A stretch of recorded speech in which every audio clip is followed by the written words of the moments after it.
Tonight on CTV News at 11:30. Have you seen these individuals? We firmly believe that these individuals were known to each other and that this was a premeditated act. Sudbury police say they're wanted in connection to a brazen double homicide near the Four Corners. Plus, new school year, new pressure, and a potential strike. I was a bit nervous at first, but the energy around here is very good. Talks continue at Ontario colleges to avoid a labor stoppage. And adding more names to the memorial wall. I'm the one that found him. He didn't want to die. Life's not the same anymore. Suites stop to remember the lost as part of Overdose Awareness Day.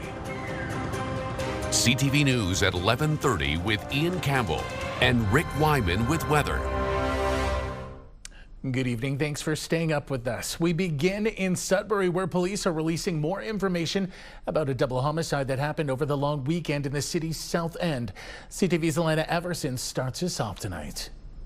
Greater Sudbury police have released these photos of 3 suspects in a double murder at Rumball Terrace on Parry Street just before 10:30 Friday night.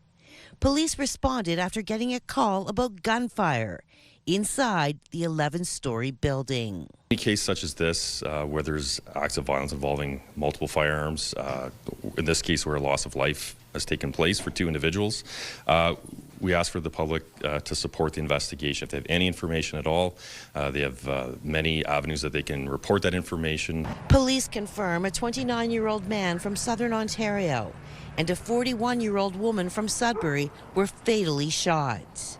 Ace Ewald has lived in the building for 3 years and says it's getting rougher. As far as I can tell, I don't actually know anybody involved, which I'm thankful for, but I'm also, worried and compassionate to the people who are, affected by it because it's horrible. Ewald says there are a lot of seniors and families with children living in the building, and there is a lot of criminal activity. A lot of us here are probably desensitized to the kind of violence and criminal activity that, we're used to by virtue of living in a rough area. Shortly after the fatal shootings, police say they located and arrested 44-year-old Keaton Pren of Sudbury in another apartment in the building. He faces 2 counts of first-degree murder. We firmly believe that these individuals were known to each other and that this was a premeditated act. Investigators say a 32-year-old woman from Sudbury was arrested 2 days after the fatal shootings and charged with accessory after the fact to murder. Through our initial investigation, we discovered that an individual in the building had tampered with evidence that could prove to be vital to our investigation. Greater Sudbury Police confirm there have been 5 homicides in the city so far this year. Alana Everson, CTV News. Multiple crews responded to a large structure fire in Greater Sudbury last night. The building has since been deemed a total loss and the blaze is now considered suspicious. CTV's Amanda Hicks reports. It was during the dinner hour on Labor Day Monday when crews from multiple stations were called to Highway 17 and Ronca Road in Worthington. There were reports from motorists passing by that there were smoke and flames coming from the rear of the unit. Our crews were dispatched from the Whitefish, Waters, Lively, and Long Lake areas to that location.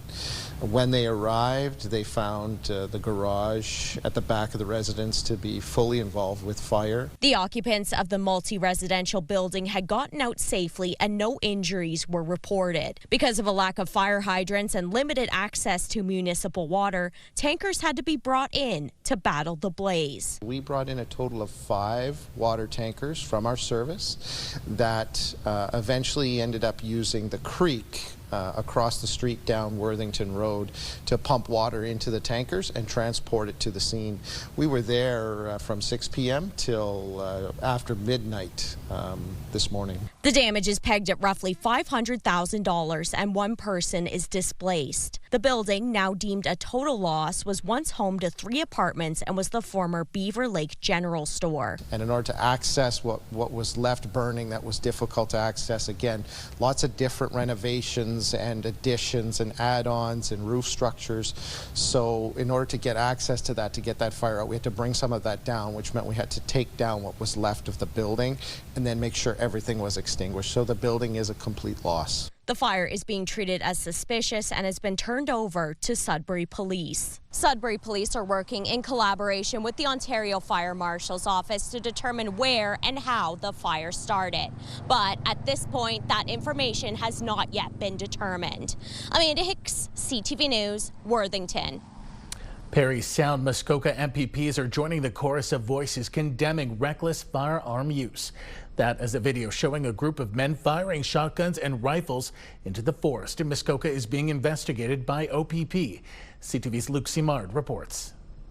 Many of you have seen the videos circulating on social media showing individuals discharging firearms in a careless and unsafe manner. The Ontario Provincial Police countering with a video of their own. And we've been investigating for some time. Releasing this over the weekend after several videos surfaced online of a group of men shooting shotguns and semi-automatic weapons off of a secluded rural bridge in Georgian Bay Township, a trail near Mactier used by residents in the area for ATVing, snowmobiling, and camping. Residents in the area concerned for safety and waiting for answers and action from police. People are reluctant to come in here on the weekend ATVing. I talked to an electrician that's local this morning who indicated that he used to come out here with his grandkids ATVing, and now he doesn't. Hundreds of empty bullet shells, garbage, broken glass now litter the area. The bridge was originally built by local residents before being retrofitted by Hydro One. That, according to residents, is often used. This is actually a Hydro One road that they've built to access their towers for doing maintenance on their towers. So it's very disappointing that we have these folks, unfortunately, playing with their various caliber firearms. The OPP letting the public know they're on it and firing a warning shot of their own to let the men in the videos know they're looking for them. There's all types of weapons. They're not just your typical shotgun. There's all types of weapons that you can see on the videos. A wide variety of them. And one thing that we want to make sure that people are aware is the investigation might seem very straightforward, but it's not. The investigation is ongoing. Local politicians, including Scott Aitchison and Graydon Smith, now releasing a statement on the matter, all echoing that the actions will not be tolerated, saying in part they fully support the OPP's investigation and their efforts to hold individuals accountable. Georgian Bay Township also weighing in. You know, when you discharge that amount and that quantity of shells in the environment and start shooting up, propane tanks, we have many areas here that are significant wetlands, and we have a lot of species at risk. Police continue to do public outreach to find out who is responsible for this incident. Meanwhile, a community meeting will be taking place later on this week. Luke Simard, CTV News, Mactier. The North Shore Health Network says the emergency department in Richards Landing will be closed again tomorrow. It'll reopen on Thursday, September 4th at 8 a.m. Those seeking medical care can use the Thessalon site or Sioux Area Hospital. For emergencies, the health network says call 911. Two northern hospitals are getting new funding to help with upgrades and repairs. More than $2 million will be going to North Bay's Hospital, which will directly benefit patients dealing with mental health and addictions over the next 2 years. Almost $60,000 will go to Mattawa General Hospital as well. The money is intended to support infrastructure upgrades. Sudbury City Council is moving over to the Lionel E. Lalonde Center in Azilda starting next month, but not before a few upgrades are made. The relocation, while temporary, will require $200,000 in hardware, technology, furniture, and moving costs. An additional $100,000 of general upgrades are also happening for minor renovations and better security at the facility. Also moving over to the center are the provincial courts. The move is supposed to be temporary while the city ramps up their $65 million plan to incorporate the city's art gallery and main library in Tom Davies Square. The city of North Bay is looking for public input on the next phase of its downtown water development plan. It focuses on a large common area behind the North Bay Museum. The idea is to design it in a way that complements the other nearby amenities, including the splash pad and playground. Officials say the goal is to enhance recreation, tourism, and community. The first session will be on September the 9th. Major news on the arena front in Trout Creek. Powassan's mayor says they're moving ahead to the next phase. In a Facebook post tonight, Peter McIsaac writes, at tonight's council meeting, the municipality of Powassan Council accepted the engineer's report from Tacoma Engineering that will keep the Trout Creek Community Center open. Ice will be going into the arena in October. McIsaac has been a long proponent of fixing up the facility. Everything had been contingent on cost. Next phase includes determining how to approach future repairs to the interior and exterior columns. Engineers determined the community center, which is nearly 50 years old, was at the end of its serviceable life. Big changes are coming to the township of Black River Matheson. The township is gearing up to move the location of its town hall from 4th Avenue and Highway 11 to the downtown. Its mayor says council made the decision a year ago in the hopes of attracting more businesses to the area, and adds the former location has recently been purchased. We'll be moving on September 15th. We're moving to a rented location right downtown in our community to allow residents easier access to come in and ask questions, pay bills, find out what's going on. And with that, we have a development happening in our old office. It'd be a major development. Can't really say exactly what's happening, but it's a fairly major development for our community. Some additional changes to the township include 3 outdoor rinks opening this season. Well, time now for a short break here on CTV News. Coming up, Rick will have your full weather forecast. For now, we'll look at the current conditions, and we've got lots of cloud cover right from one end to the other. Partly cloudy in around North Bay, Parry Sound, and cloudy just about everywhere else. We're seeing some showers move in off Lake Superior. We'll have details in a moment. Well, we've had the sunshine for the last couple of days, and for the next few, I give you rain. Forecast radar, have a look at what's about to affect northeastern Ontario. You've got to be impressed by the system. It's going to be a big one, and it's going to land a lot of precipitation in various areas in the northeast. And of course, we'll keep you posted on some of the totals, including what's in store for Sault Ste. Marie tomorrow. Sudbury Nickel Belt. Showers, risk of a thunderstorm, high of 22. 60% chance of showers Thursday and Friday. That's a pretty good bet there. 30% on Saturday as it diminishes. Sunday, sun and cloud. Monday, sun and cloud, 14, 16. So somewhat cooler and below normal at this time of the year, around 20. Here we go with the Soo tomorrow. 15 to 25 millimeters. Those showers, risk of a thunderstorm, high of 17. 60% chance of showers on Thursday, Friday, diminishing to 40 on Saturday, 30 Sunday, then the cloud cover Monday at 15. Back up to 17 by next Tuesday. Your normal dropping down to 19 for this time of year. Timmins, Cochrane, Kapuskasing. We've got some sun, we've got some rain, we've got the risk of a thunderstorm, 24 showers for tomorrow.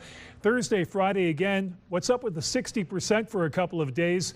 Thursday, Friday, 15 and 11, 40% Saturday, Sunday, 30%, some cloud cover Monday, Tuesday, mostly cloudy. High of only 17. Here we go now with Temiskaming Shores and Kirkland Lake. Showers, risk of a thunderstorm for tomorrow. 60% chance of showers Thursday, Friday. That's all as a result of that system moving into the northeast. Saturday, 30% chance of showers, then cloud cover for a couple of days, Sunday, Monday. The high is only 12 and going back up to 15. So again, well below normal for this time of the year. You're going to get an overnight low of 3 come Sunday as well. North Bay, West Nipissing, sun and cloud for tomorrow. Chance of showers at 60% Thursday and Friday, 15, 14 your daytime highs. 30% chance of rain on Saturday at 13, so some cloud cover Sunday at 14, 16, some sun and cloud come next Monday. Again, that is below normal, which is around 20 for this time of the year. So Ian Campbell, we had the sun for the last couple of days, very warm, a great weekend for everyone. Pack an umbrella, we've got some rain coming. Back to you. Thanks so much, Rick.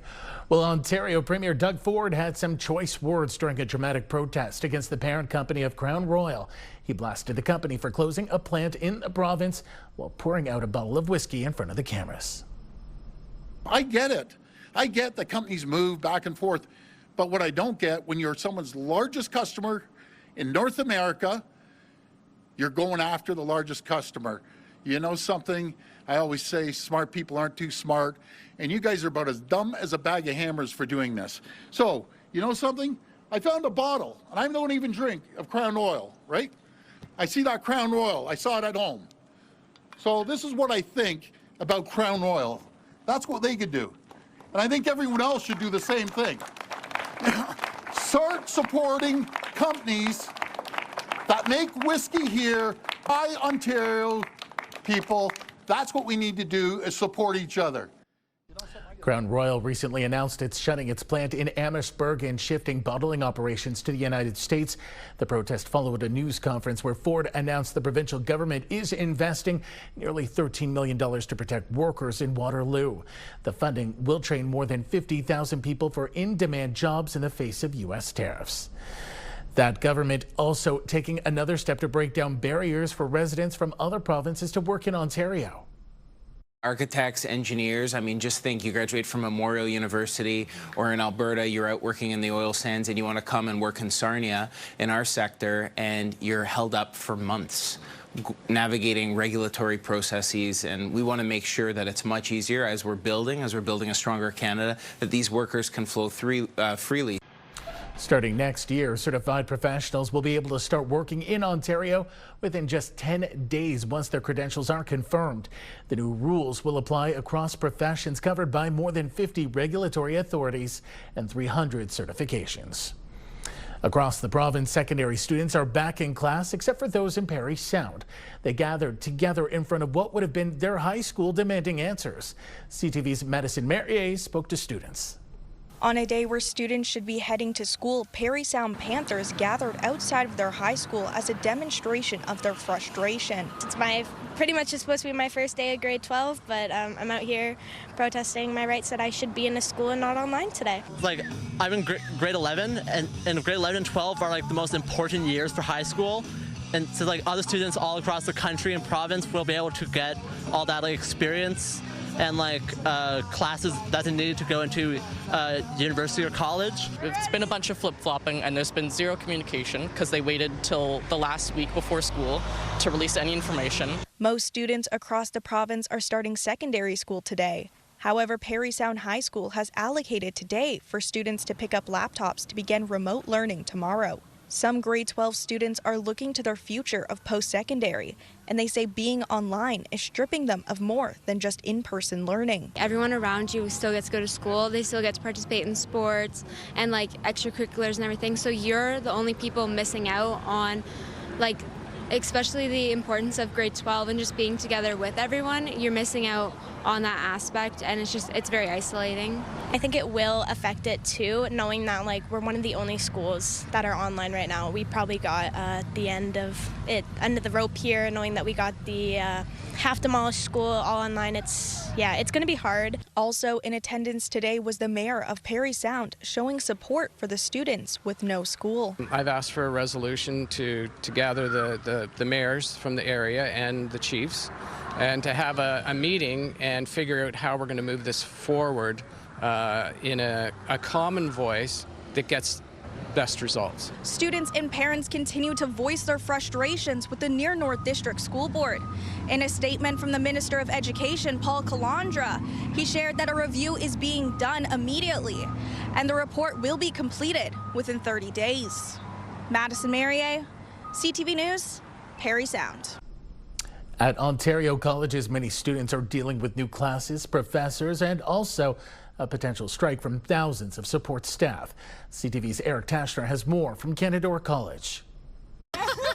As students return to post-secondary or attend college for the first time, I was a bit nervous at first, but the energy around here is very good. Their eyes are on current talks between the union representing full-time support staff and the College Employer Council. Yeah, that does worry me a bit because I've just got here, so. 10,000 full-time support staff at 24 Ontario colleges are prepared to be on the picket line on September 11th if a new deal is not reached. Every support services person is attached to services for our students.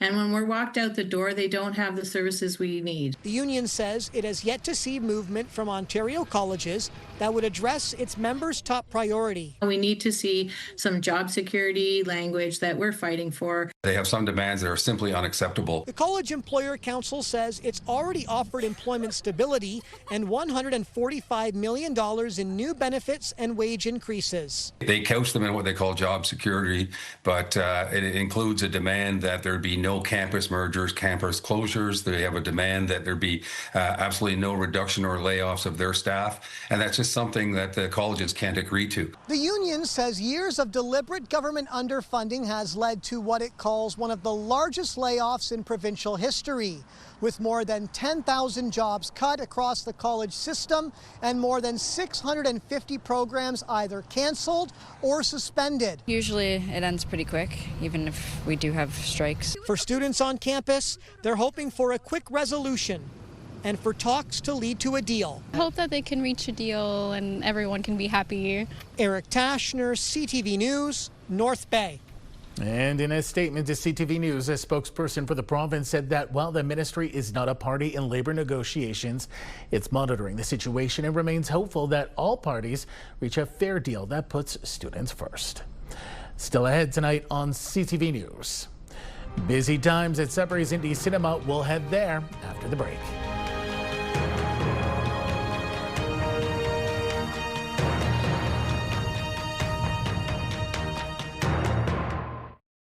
Overdose Awareness Day was over the weekend. Save Our Young Adults, also known as SOYA in Sault Ste. Marie, held its annual gathering to add names to its memorial wall. CTV's Corey Nordstrom reports.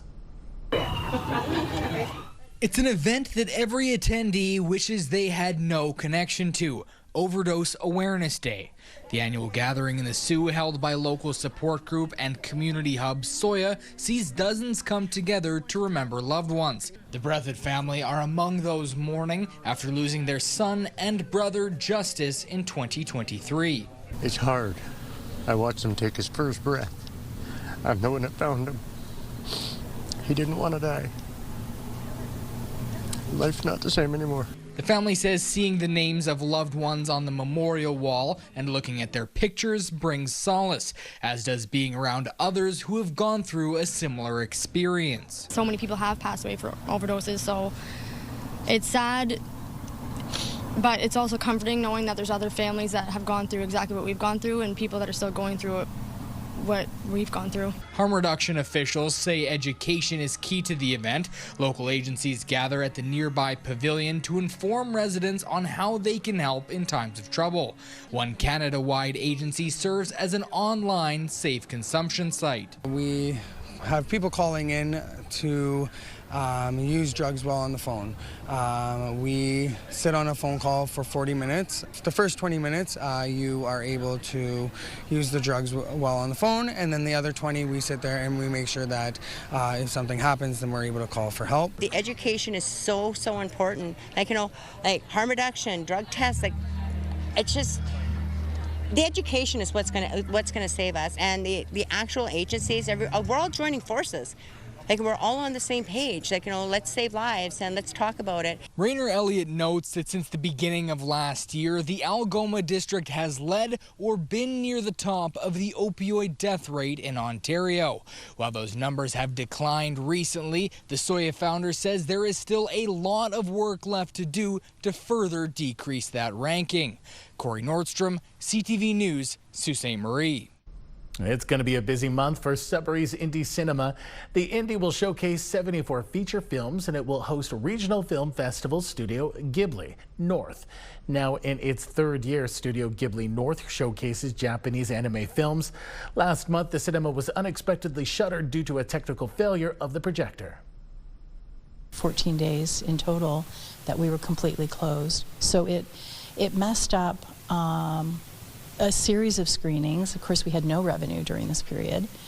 And one of the things for September is that we have grabbed those films and those screenings that were canceled, and we've pulled them into the month of September so that, Sudbury and beyond audience has a chance to see these amazing films. Studio Ghibli North runs from September 12th to the 14th. Finally tonight, another Northerner has hit the jackpot and is also helping Sioux Area Hospital at the same time. Congratulations to Shirley Kay, who won more than $294,000 in the Split the Pot lottery. She walked into Paquette's confectionery and bought a ticket. She's the first convenience store purchaser to win the grand prize. Love seeing those Northerners win. Congratulations.